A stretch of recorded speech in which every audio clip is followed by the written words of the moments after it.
sampai duri yang menusuk tapak kaki, sesungguhnya itu adalah cara Allah ingin menghapuskan dosa-dosa. Ada orang-orang yang silap, salah dan berdosa, lalu Allah sayang kepadanya. Innallaha idza ahabba qauman ibtalahum. Kalau Allah sayang kepada kaum itu, Allah uji dia dengan penyakit, lalu Allah bersihkan dia hatta yamshi 'alal ardi makanan alaihi khati'ah, sampai dia berjalan di atas muka bumi tidak lagi ada dosanya walaupun sebesar debu, bersih sebersih-bersihnya. Tapi terkadang pandangan manusia berbeda dengan pandangan Allah Subhanahu wa ta'ala. Allah menguji manusia membuat derajatnya naik. Allah menguji manusia membuat dosanya hilang. Allah menguji manusia membuat dia sabar, dan ketika dia sabar Allah berikan balasan. Innama yuwaffas sabiruna ajrahum bighairi hisab. Balasannya tidak dapat dihitung oleh manusia. Tapi kemudian manusia memandang inilah orang yang terlaknat karena sering sakit. Inilah orang yang terlaknat karena selalu banyak kesulitan, kesusahan dalam hidupnya. Padahal orang yang terlaknat adalah orang yang ketika diberikan nikmat, manusia menyangka itu nikmat, padahal itu hanyalah azab yang tertunda. Apa kata Allah Subhanahu wa ta'ala? Sanastadrijuhum, kami berikan mereka istidraj min haitsu la ya'lamun, tanpa mereka sadari mereka sedang dipermainkan Allah Subhanahu wa ta'ala. Orang menyangka mereka adalah orang-orang yang diberi nikmat, padahal sesungguhnya dia sedang dipermainkan dengan azab tapi berbaju nikmat. Nabi menjelaskan ayat ini, innallaha la yumli lidzalim. Allah Subhanahu wa ta'ala mengulur orang-orang yang zalim, yang aniaya. Diulur umurnya panjang, diulur rezekinya banyak, diulur keluarga anaknya sehat lengkap sempurna, tapi justru itu menjauhkan dia dari Allah Subhanahu wa ta'ala. Ada manusia ini perbuatannya jauh dari Allah, tapi istrinya dekat kepada Allah. Ada manusia ini keluarganya jauh dari Allah, tapi pekerjaannya dekat kepada Allah. Laknat adalah ketika tiga-tiga yang ada dalam diri manusia semuanya jauh dari Allah Subhanahu wa ta'ala. Tabbat syada Abi Lahab wa tab. Abu Lahab dilaknat Allah. Apa yang pertama jauh dari Allah Subhanahu wa ta'ala? Ma aghna anhu maluhu. Hartanya yang banyak justru membuat dia semakin jauh dari Allah. Wa ma kasab. Usahanya, pekerjaannya, perbuatannya, aktivitasnya juga membuatnya jauh dari Allah. Wa mra'atuhu hammalatal hatab. Perempuan yang mendampingi dirinya juga membuat dia semakin jauh dari Allah Subhanahu wa ta'ala. Jangan sampai kita salah pandang. Karena salah berpikir, maka kita akan salah melihat, salah berbicara. Akhirnya kita akan suudzon kepada Allah Subhanahu wa ta'ala. Di mana keadilan Allah? Mengapa orang yang tidak berbuat pahala, tidak pernah berbuat sedekah, tidak pernah melaksanakan salat, badannya sehat, umurnya panjang, rezekinya melimpah? Di mana keadilan Allah? Salah faham, salah fikir, salah pandang, salah bicara. Padahal sesungguhnya Allah Subhanahu wa ta'ala sedang berbuat seadil-adilnya. Ada orang-orang yang salah, diberikan Allah ujian sakit, lalu kemudian hapus dosanya, bersih dia menghadap Allah. Tapi ada orang-orang yang salah, karena dia tahu perbuatan itu salah, dia teruskan dalam kesalahannya. Mereka tidak kafir, mereka disebut dengan fasik. Yudhillu bihi katsira. Banyak orang yang disesatkan Allah. Wa yahdi bihi katsira. Banyak orang yang diberi hidayah oleh Allah. Siapa itu orang yang disesatkan Allah? Wa ma yudhillu bihi illa al-fasiqin. Yang disesatkan Allah adalah mereka yang fasik. Siapa itu orang fasik? Orang yang tahu bahwa perbuatan itu salah, dia lakukan kesalahan itu dengan penuh kesadaran.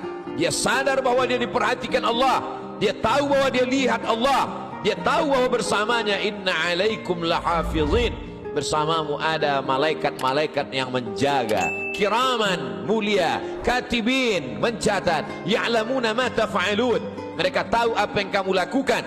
Tapi dengan penuh kesadaran dia langgar aturan-aturan Allah. Mereka adalah orang-orang yang fasik. Mereka diazab Allah Subhanahu wa ta'ala di dunia, bukan dalam bentuk kemiskinan, bukan dalam bentuk kefakiran, bukan dalam bentuk penyakit. diazab dalam bentuk kenikmatan agar dia semakin jauh dari Allah Subhanahu wa taala.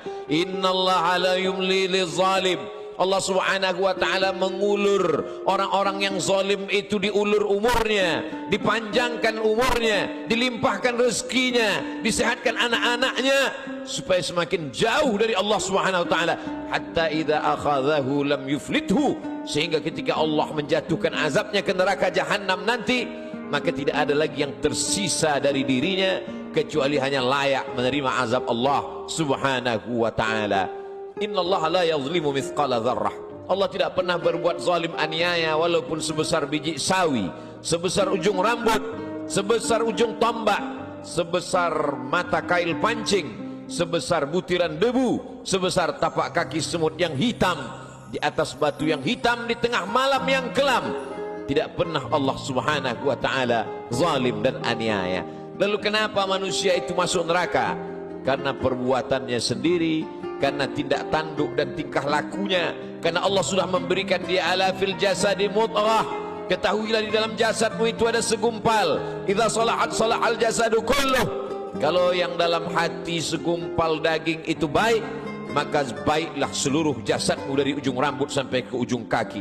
Wa idza fasadat, tapi kalau segumpal itu rusak, fasadal jasadu kulluh, maka rusaklah seluruhnya dari ujung kaki sampai ke ujung rambut.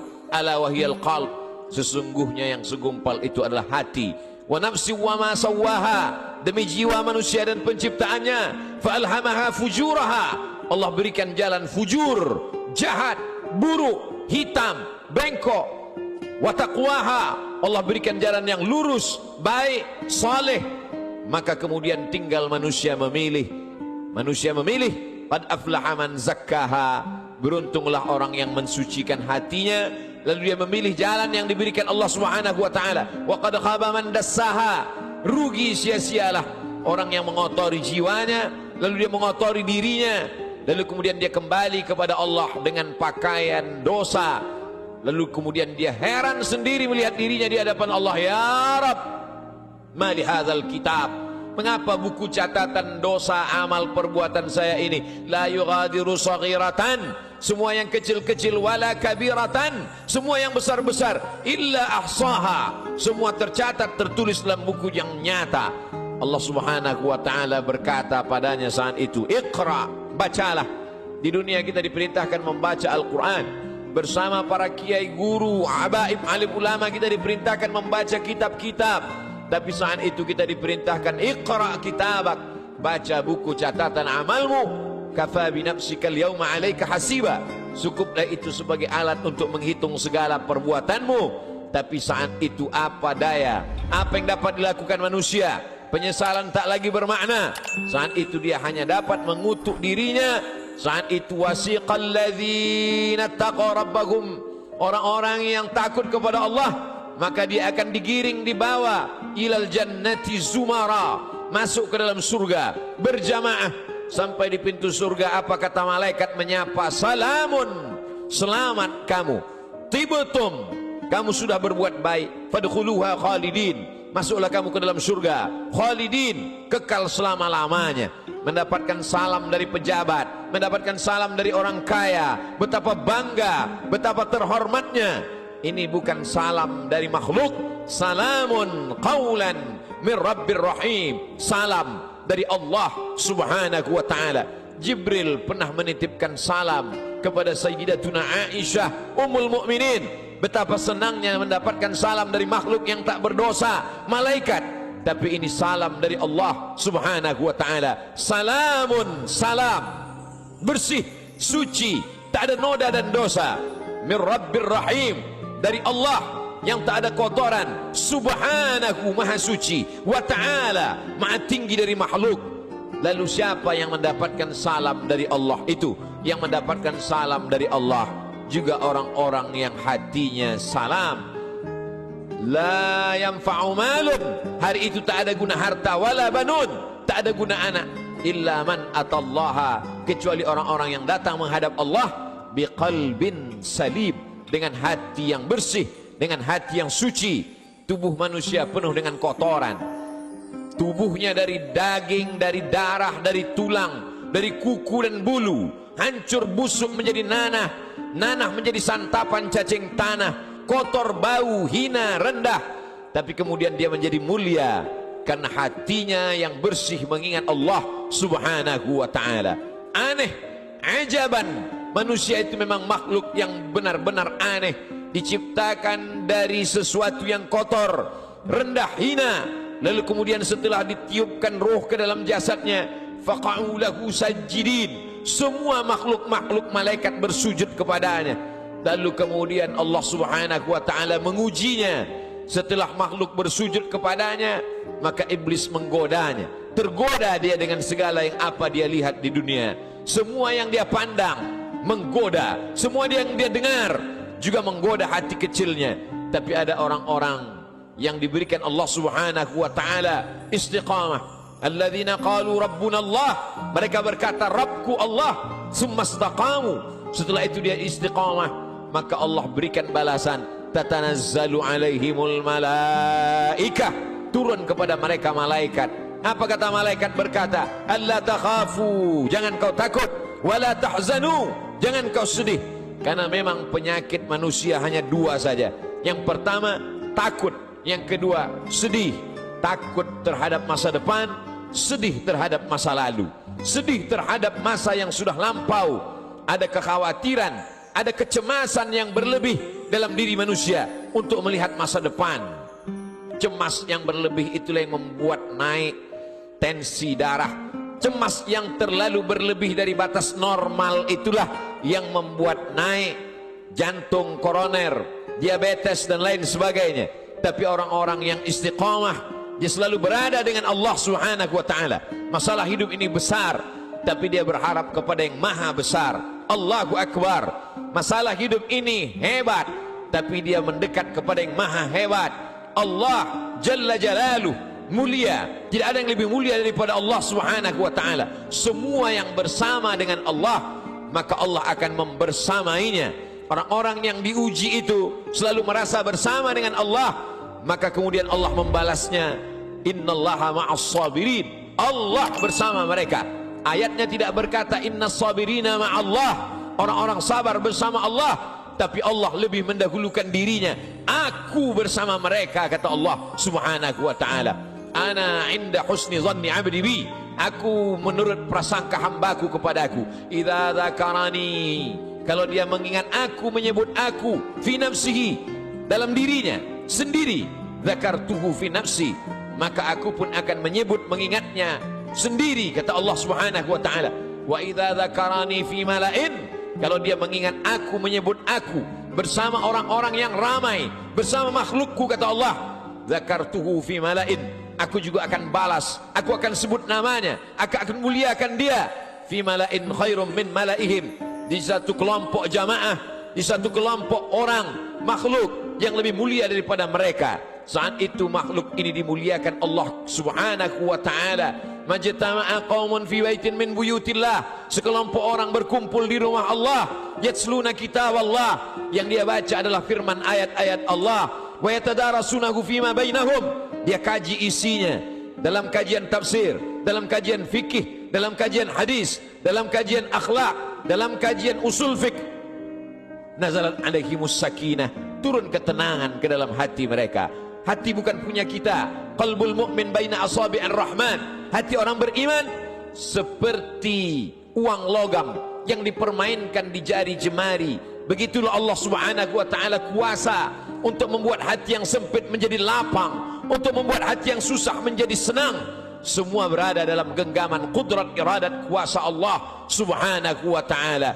Haffat bihimul malaikah, mereka dikelilingi oleh para malaikat. Wa dzakarahumullahu fi man indah, dan mereka dibanggakan Allah subhanahu wa ta'ala kepada para malaikat.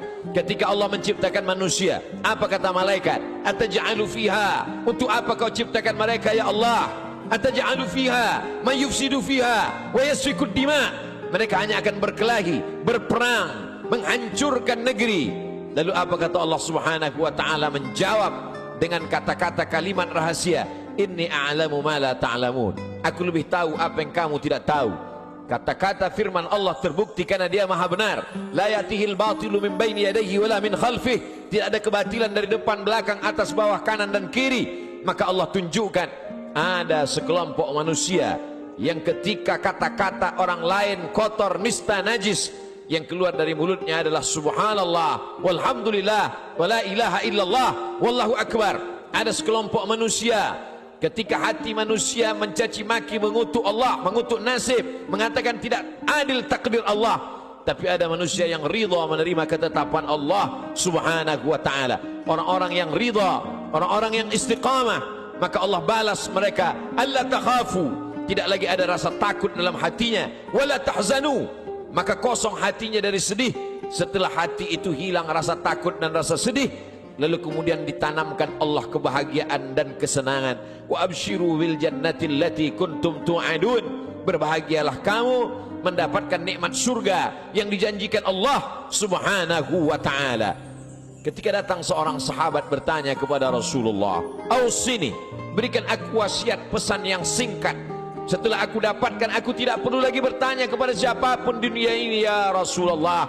Lalu Rasul memberikan pesan yang singkat, "Qul," katakan, "amantu billah," aku beriman kepada Allah, aku percaya kepada Allah, aku yakin kepada Allah. "Tsumma istaqim," setelah itu istiqamahlah. "Faqsusil qasasa," ceritakan kisah-kisah itu ya Muhammad. "Faqsusil qasasa," ceritakan kisah-kisah itu wahai pewaris Muhammad sallallahu alaihi wasallam. "La'allakum yatafakkarun," mudah-mudahan mendengar kisah itu mereka akan berfikir. Mudah-mudahan dengan membaca, mendengar kisah itu mereka akan merenung.